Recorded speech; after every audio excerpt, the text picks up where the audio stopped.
আসসালামু আলাইকুম গাইস, তোমরা সব কেমন আছো? আশা করি ভালো আছো।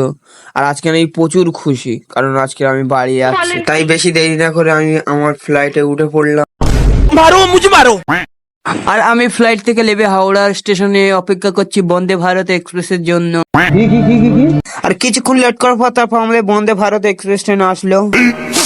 15 minutes later. আর তোমরা তো দেখতে পাচ্ছ আমাদের বন্দে ভারত এক্সপ্রেস চলে এসছে। ততক্ষণ এখানে কিছু ভিডিও করছি না, ট্রেনে উঠে ভিডিও করছি। আর ফাইনালি আমরা ট্রেনে উঠে গিয়েছি।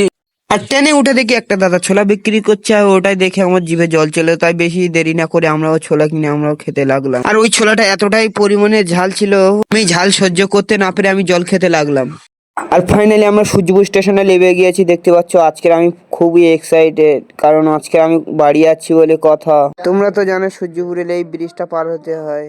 আর অটোতে চেপে আমি বাড়ি যাচ্ছি। আর তোমরা তখন লাইক করতে থাকো, সাবস্ক্রাইব করতে থাকো। দেখা হচ্ছে নেক্সট ব্লগে।